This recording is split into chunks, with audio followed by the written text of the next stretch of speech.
सोमनाथ मंदिर में स्वाभिमान पर्व के दौरान हुआ शानदार air show. Surya Kiran aerobatic team ने दिखाई शानदार करतब। आप भी देखिए।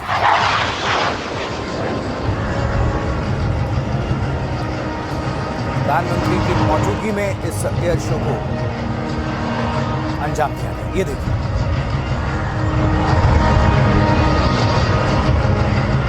लिखा होगा त्रिशूल क्या कार्य, त्रिशूल फॉर्मेशन, सोमनाथ शानदार एयर शो। ये देखिए,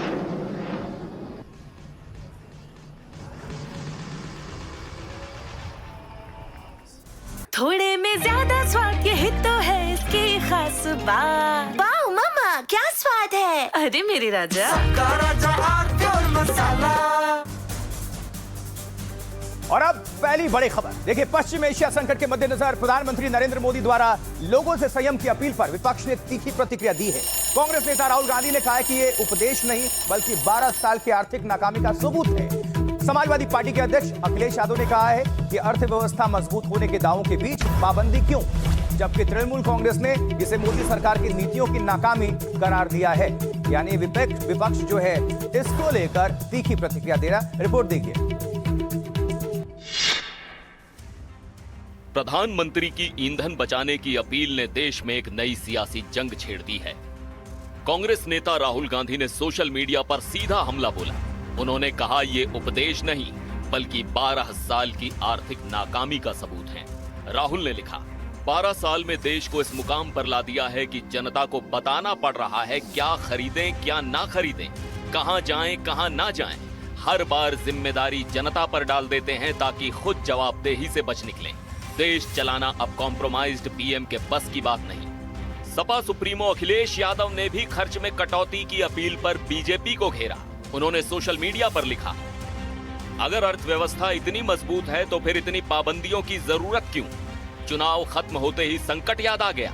दरअसल देश के लिए संकट सिर्फ एक है और उसका नाम है भाजपा। पीएम की अपील पर विपक्ष हमलावर है। अब देखना यह है कि सरकार इन आरोपों का क्या जवाब देती है।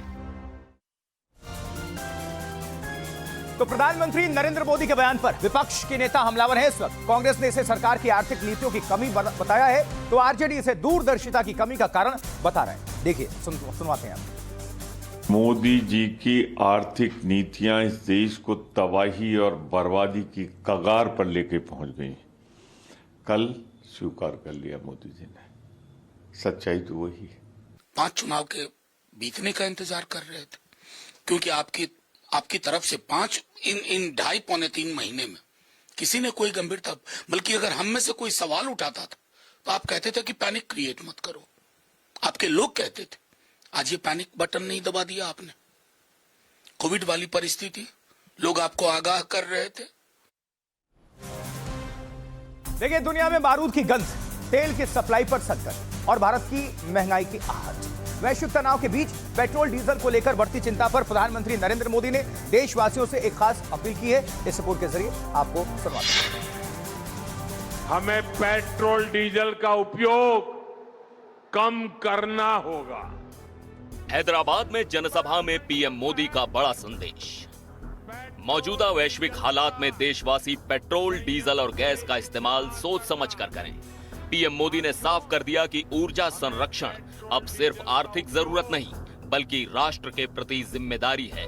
प्रधानमंत्री ने जोर दिया कि अगर हम ईंधन बचाएंगे तो विदेशी मुद्रा भंडार पर दबाव कम होगा। साथ ही उन्होंने देशवासियों से सोने की खरीद पर भी बड़ी अपील की।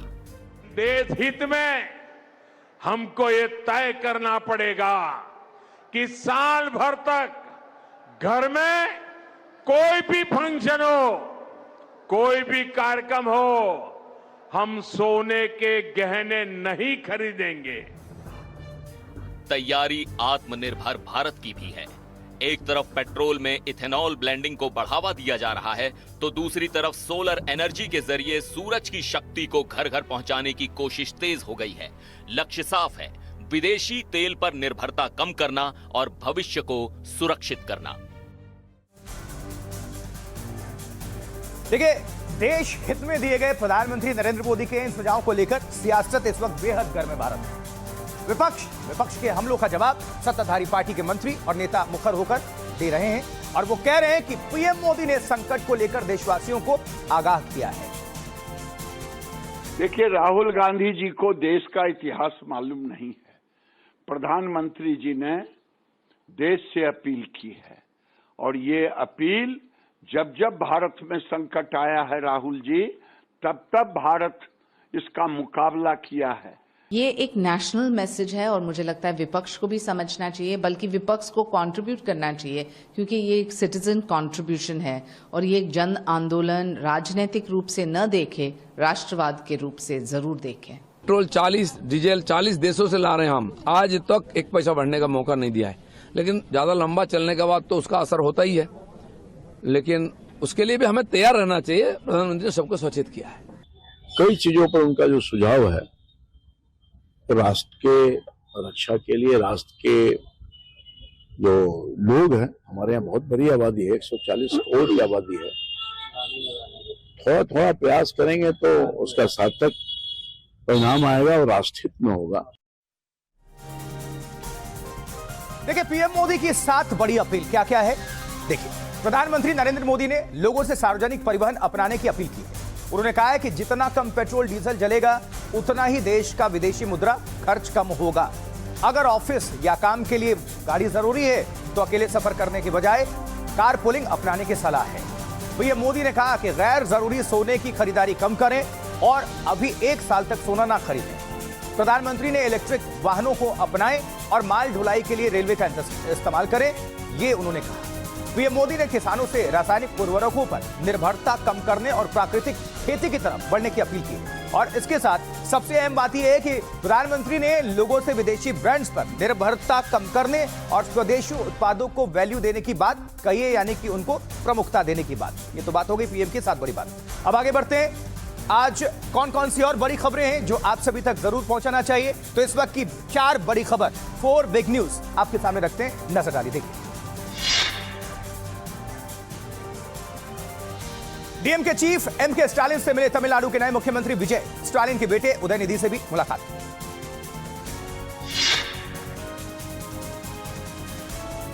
फिर सवालों के घेरे में नीट 2026 की परीक्षा। राजस्थान में एग्जाम से पहले वायरल गेस्ट पेपर से मिले 400 में से 125 सवाल। जांच में जुटी है एसओजी की टीम, एनटीए भी जांच में सहयोग कर रहा है। जबकि महाराष्ट्र के मंत्री नितेश राणे का विवादित बयान, एआईएमआईएम को बताया आतंकवादी संगठन, लादेन से की ओवैसी की तुलना। 13 मई को चीन दौरे पर जाएंगे अमेरिकी राष्ट्रपति डोनाल्ड ट्रंप। शी जिनपिंग से करेंगे मुलाकात। कई मुद्दों पर होगी द्विपक्षीय वार्ता। गुजरात में सोमनाथ अमृत महोत्सव पर एक भव्य कार्यक्रम का आयोजन किया गया है और सोमनाथ मंदिर की पुनर्स्थापना के 75 वर्ष पूरे होने पर हुए इस भव्य कार्यक्रम में प्रधानमंत्री नरेंद्र मोदी शामिल हुए हैं। देखिए, मंदिर में पूजा अर्चना के बाद पीएम मोदी ने सोमनाथ मंदिर को देश के स्वाभिमान का प्रतीक बताया। प्रधानमंत्री ने सोमनाथ मंदिर के पुनर्निर्माण में पूर्व प्रधानमंत्री नेहरू की आपत्तियों का जिक्र किया। सोमनाथ अमृत महोत्सव पर एयरफोर्स की सूर्य किरण एरोबेटिक्स टीम ने भी शानदार और हैरत अंगेज करतब दिखाए हैं, जिसकी तस्वीरें आपके सामने हम रख रहे हैं।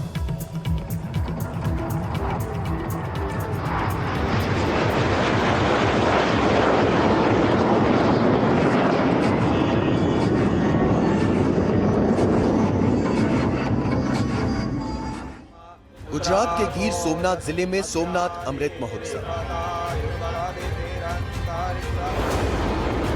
इस मौके पर आसमान में कलाबाजी करती वायुसेना की सूर्य किरण एरोबेटिक टीम ने सोमनाथ मंदिर के ऊपर जो भव्य और रोमांचित करने वाले नजारा पेश किया, उसे देखने हजारों लोगों के साथ खुद प्रधानमंत्री नरेंद्र मोदी मौजूद रहे। इस मौके पर प्रधानमंत्री मोदी ने भगवान शिव के इस ऐतिहासिक मंदिर में पूरे विधि विधान के साथ महापूजा की, भगवान सोमनाथ का जल अभिषेक किया। इसी दौरान सोमनाथ मंदिर के स्वर्णिम शिखर का कुंभ अभिषेक भी किया गया। प्रधानमंत्री मोदी ने बटन दबाया और एक ऊंची क्रेन से मंदिर के शिखर पर पवित्र जल से अभिषेक शुरू हो गया। इस अद्भुत नजारे को देख सब रोमांचित हो उठे। इस मौके पर गुजरात के मुख्यमंत्री भूपेंद्र पटेल और उप मुख्यमंत्री हर्ष सांघवी भी मौजूद रहे। 75 साल पहले आज ही के दिन देश के पहले राष्ट्रपति डॉक्टर राजेंद्र प्रसाद ने सोमनाथ मंदिर की पूर्ण स्थापना की थी।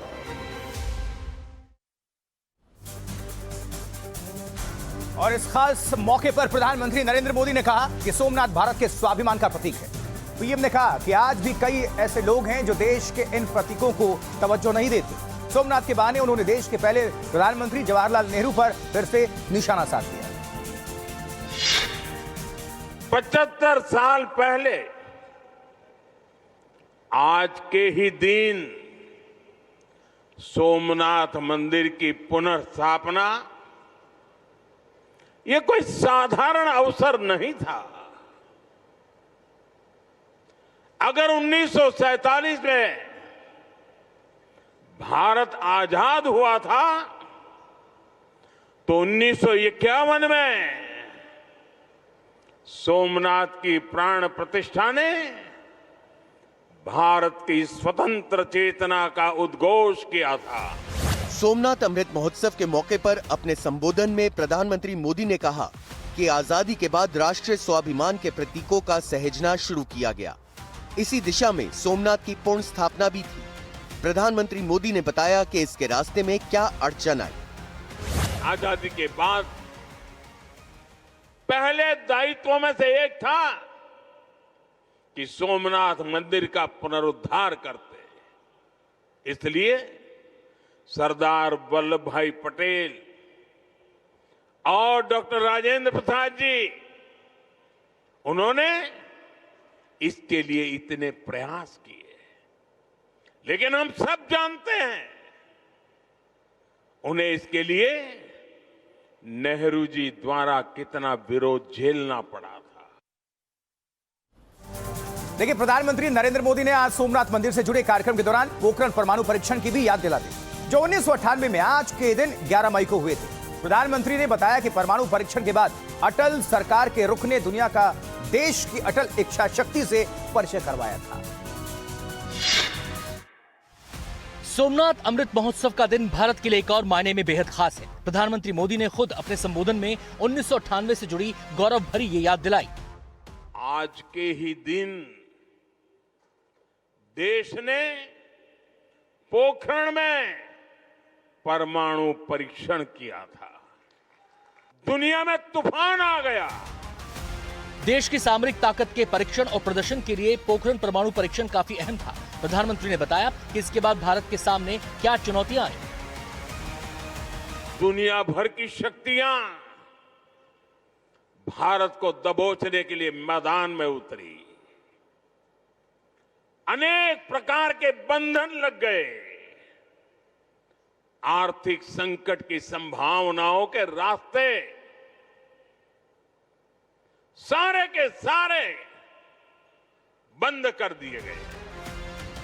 प्रधानमंत्री ने गर्व से कहा कि भारत तमाम देशों की सामूहिक ताकत के आगे भी नहीं झुका। 11 मई को वैज्ञानिकों ने अपना काम कर लिया था, लेकिन 13 मई को फिर 2 और परमाणु परीक्षण हुए। उससे दुनिया को पता चला था कि भारत की राजनीतिक इच्छा शक्ति कितनी अटल है। चलिए खबरों में आगे बढ़ते हैं और अब अपराध जगत से 4 बड़ी खबरें कौन कौन सी हैं आपके सामने रखते हैं। देखिए,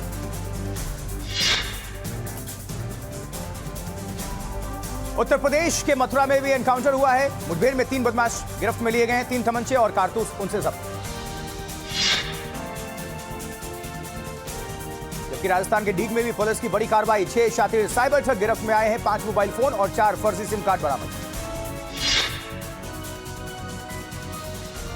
उत्तर प्रदेश के फतेहपुर में जमीनी विवाद में किसान की बेरहमी के साथ कत्ल। हमलावरों ने लाठी डंडों और धारदार हथियार से हमला किया।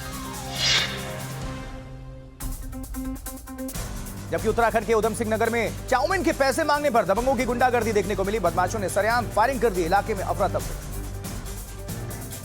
और अब खबर पश्चिम बंगाल से।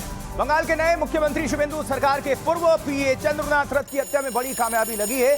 जांच कर रही एसआईटी ने 3 आरोपियों को गिरफ्तार किया है। इनमें से 2 को बिहार के बक्सर से और 1 को उत्तर प्रदेश के बलिया से गिरफ्तार किया गया है। लेकिन टेक्निकल सर्वेलांस के आधार पर उनकी गिरफ्तारी की गई है। उनसे पूछताछ के बाद बाकी आरोपियों का पता लगाने की कोशिश हो रही है। तो ये 6 तस्वीरें आपके सामने रख रहे हैं।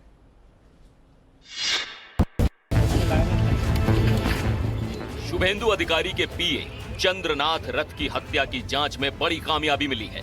रविवार को हत्या के 3 आरोपियों को जांच के लिए बनी स्पेशल इन्वेस्टिगेशन टीम ने गिरफ्तार कर लिया। इनमें से 2 को बिहार के बक्सर से गिरफ्तार किया गया। ये हैं मयंक मिश्रा और विक्की मौर्य। तीसरे आरोपी राज मिश्रा की गिरफ्तारी यूपी के बलिया से हुई। बंगाल पुलिस की तरफ से जो गई सूचना के आधार पर जो है 2 लोगों की गिरफ्तारी जो है बक्सर से की गई है और आगे की जो है कार्रवाई उनके विरुद्ध हम लोगों ने जारी कर दी है और उन लोगों को जो हैंडओवर कर दिया गया। 6 मई को उत्तर 24 परगना के मध्यम ग्राम में चंद्रनाथ रथ की हत्या हुई थी। जांच एजेंसियों के मुताबिक हत्या से ठीक पहले इलाके की टोह ली गई थी। चंद्रनाथ रथ के आने जाने के रास्ते और समय का भी ठीक से पता किया गया था।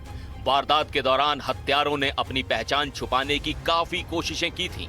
यही वजह है कि जांच टीमों ने उन्हें पकड़ने के लिए डिजिटल सबूतों, सीसीटीवी फुटेज और अन्य तकनीकी सबूतों का सहारा लिया। टेक्निकल सर्विलांस और डिजिटल ट्रैकिंग के आधार पर एसआईटी की टीमें उत्तर प्रदेश और बिहार भेजी गईं। जांच एजेंसी के मुताबिक साजिश और हत्या में 8 लोग शामिल थे। देखिए, हमलावरों का पता करने में जांच एजेंसियों को डिजिटल सबूतों से बड़ी मदद हाथ लगी है और हत्या से पहले एक आरोपी ने कार का टोल टैक्स देने के लिए यूपीआई से जो भुगतान किया, उसी के जरिए पुलिस ने 3 आरोपियों की गर्दन पकड़ ली।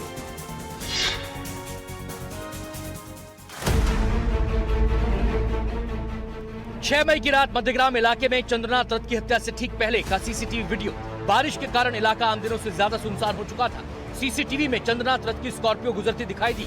उसके पीछे बाइक पर बैठे कुछ संदिग्ध हत्यारों ने चंद्रनाथ रथ के घर से 50 मीटर पहले ही एक कार निसान माइक्रा से स्कॉर्पियो को रोक दिया। फिर काफी करीबी से चंद्रनाथ को गोली मारकर हत्यारे फरार हो गए।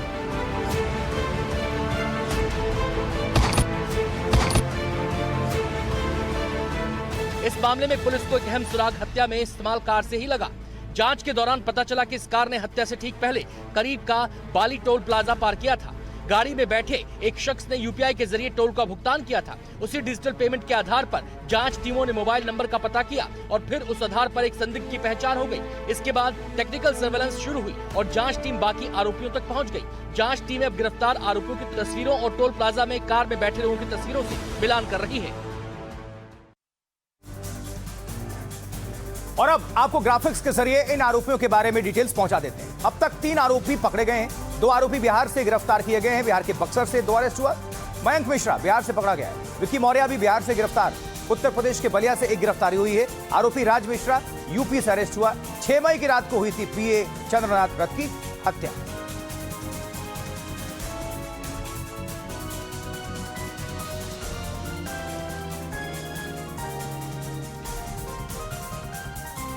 तो पश्चिम बंगाल में अपनी पहली कैबिनेट बैठक में शुभेंदु अधिकारी की सरकार ने आज 6 बड़े अहम फैसलों का ऐलान भी कर दिया।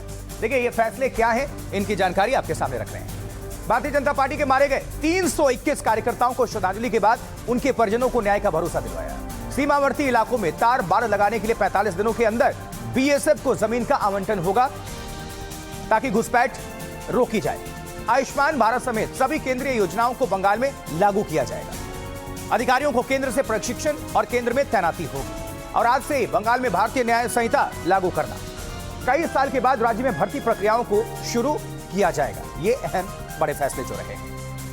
चलिए आगे बढ़ते हैं और अब राजनीतिक जगत में क्या हलचल है वो जानने का वक्त है।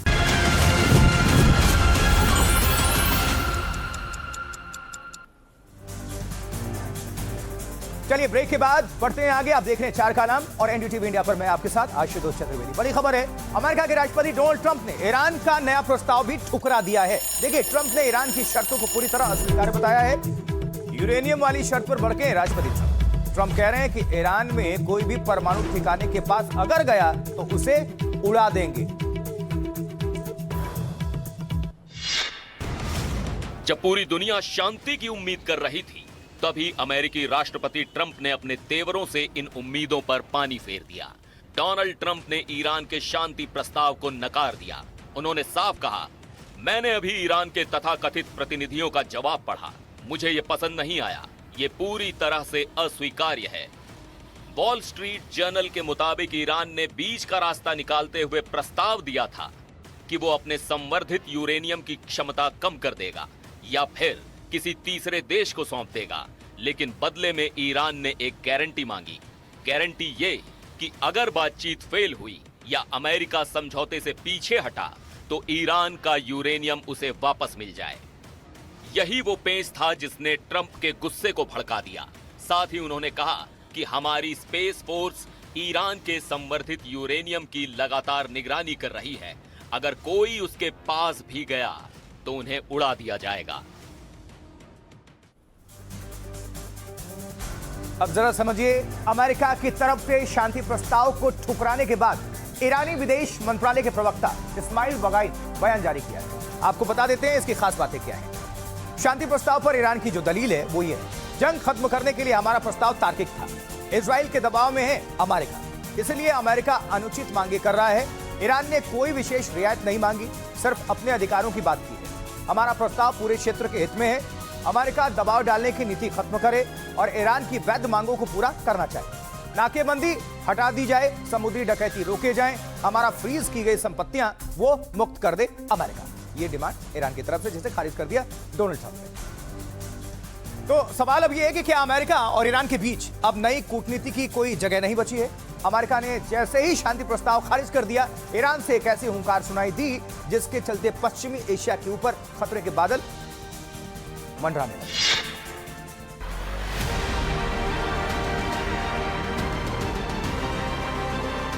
शांति प्रस्ताव पर ट्रंप के ना करते ही ईरान में हलचल तेज हो गई है।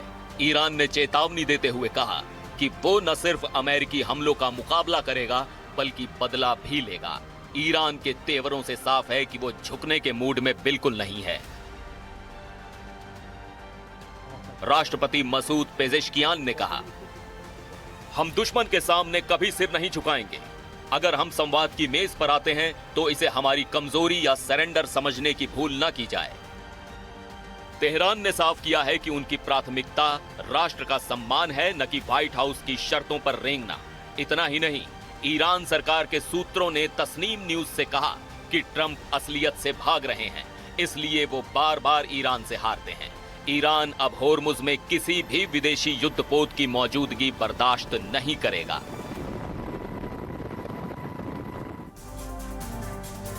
देखिए, इजराइल और लेबनान के बीच सीज फायर के बावजूद हमले रुकने का नाम नहीं ले रहे। हिजबुल्लाह का नाम लेकर इजराइल की सेनाओं ने लेबनान में चारों ओर तबाही मचा दी है। आपको दिखाते हैं इससे जुड़ी रिपोर्ट।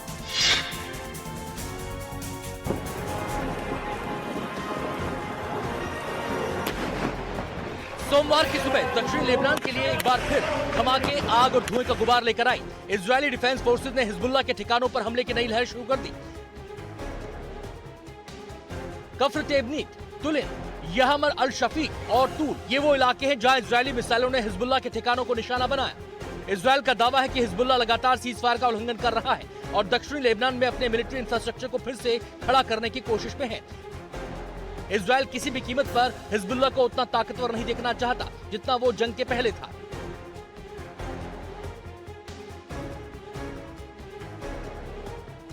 दो मार्च से शुरू हुए हमलों में लेबनान में अब तक 2750 से ज्यादा लोग मारे गए हैं और करीब 12 लाख लोग विस्थापित हो चुके हैं।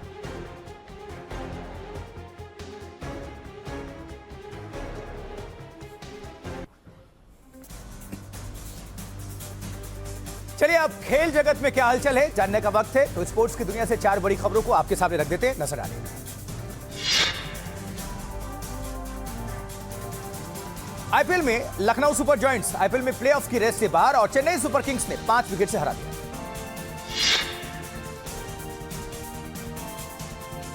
एलएसजी ने 20 ओवर में 8 विकेट पर बनाए थे 203 रन। चेन्नई ने 19.2 ओवर में 5 विकेट खोकर लक्ष्य को हासिल कर लिया। उधर राजस्थान के वैभव सूर्यवंशी ने टी20 में सबसे तेज 100 छक्के लगाने का रिकॉर्ड बना लिया है। 100 छक्कों के लिए खेलिए 514 गेंदें। जबकि एमआई मुंबई इंडियंस भी प्लेऑफ से बाहर हो गए। बेंगलुरु से आखिरी बॉल पर मुंबई को शिकस्त मिली। कुणाल ने बनाए 73 रन। देखिए, पश्चिमी एशिया संकट का शेयर मार्केट पर असर पड़ रहा है। सेंसेक्स 1313 अंक गिरकर 76,015 पर बंद हुआ। निफ्टी भी 360 अंक टूटा है। ऑटो और बैंकिंग शेयर्स में ज्यादा बिकवाली देखने को मिली है। तो शेयर मार्केट पर इसका असर, पश्चिमी एशिया में जो तनाव है उसका असर शेयर मार्केट पर पड़ा है। रिपोर्ट देख लीजिए, डिटेल्स इसमें है। सुबह के 9:15 बाजार खुलते ही स्क्रीन लाल निशानों से पट गई। हफ्ते का पहला कारोबारी दिन निवेशकों के लिए भारी दबाव लेकर आया और सेंसेक्स ने 1300 अंकों से ज्यादा का गोता लगा दिया और निफ्टी 23,800 पर जद्दोजहद करता रहा। अमेरिका और ईरान के बीच बढ़ता तनाव और हॉर्मुज से आ रही खबरों ने दुनिया भर के बाजारों को सहमा दिया। सेंसेक्स में गिरावट के पीछे 3 अहम वजह थी। अमेरिका ईरान जंग से सप्लाई चेन बिगड़ने का डर, ब्रेंट क्रूड की कीमतें $104 प्रति बैरल के पार, कच्चे तेल के दाम बढ़ने से इंपोर्ट बिल और महंगाई बढ़ेगी। आज ज्यादातर इंडेक्स लाल निशान में कारोबार कर रहे थे। तेल की कीमतों में तेजी और बढ़ते जियोपॉलिटिकल तनाव का असर सबसे ज्यादा ऑटो और ऑयल से जुड़े शेयरों पर दिखाई दिया।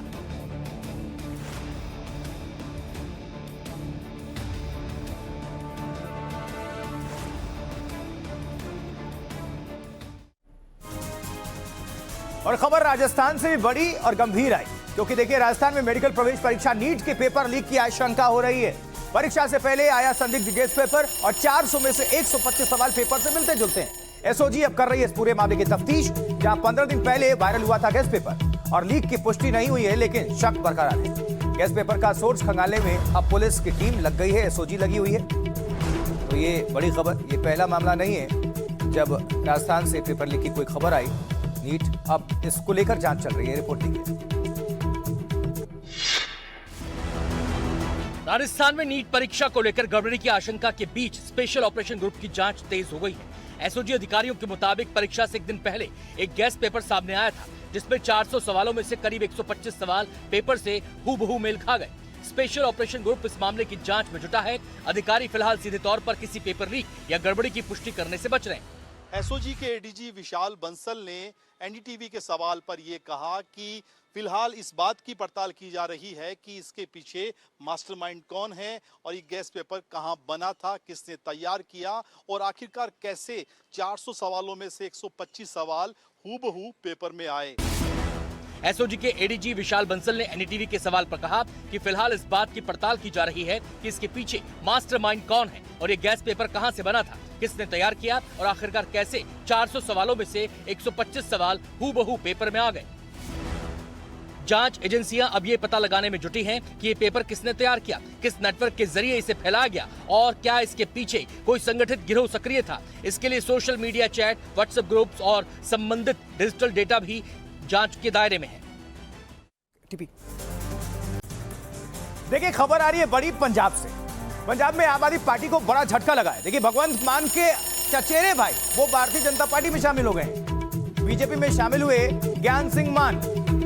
तो ये बड़ी खबर है। आम आदमी पार्टी को लगातार झटके पर झटके लग रहे हैं, वो संभल नहीं पा रहे हैं। अभी थोड़े ही दिन पहले उनके जो सांसद हैं वो भारतीय जनता पार्टी में चले गए थे पार्टी को छोड़कर, और अब फिर से एक झटका लग गया है। पंजाब में आम आदमी पार्टी को एक तगड़ा झटका है, क्योंकि भगवंत मान के ये चचेरे भाई हैं और ऐसे में वो बीजेपी में शामिल हो जाते हैं तो एक संदेश भी रहता है। तो बीजेपी में शामिल हो गए ज्ञान सिंह मान। भगवंत मान के चचेरे भाई हैं ज्ञान सिंह मान। बीजेपी का दामन थाम लिया उन्होंने। और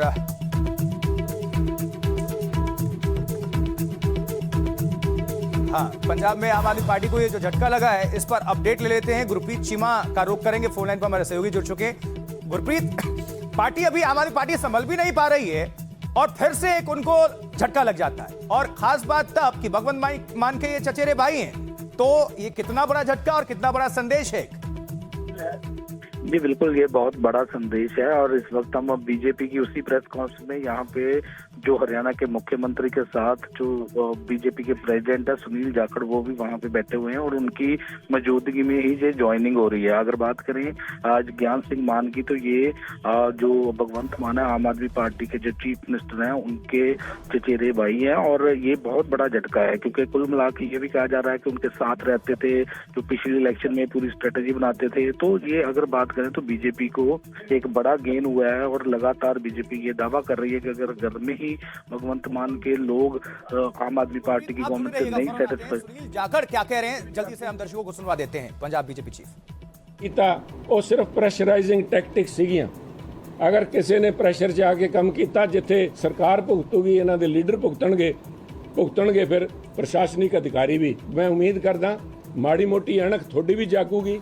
ਤੁਸੀਂ ਸਰਕਾਰ ਦੇ ਕਰਮਚਾਰੀ ਹੋ, you are answerable to the law, to the government, not to any particular individual. ਇੰਨੀ ਮੇਰੀ ਬੇਨਤੀ ਹੈ। ਬਾਕੀ ਮੈਂ सैनी साहब ने रिक्वेस्ट करूंगा कि वो अगे अपने विचार थोड़े नाल साझे करेंगे। थोड़े में ज्यादा स्वाद यही तो है इसकी खास बात। वाह मामा क्या स्वाद है। अरे मेरे राजा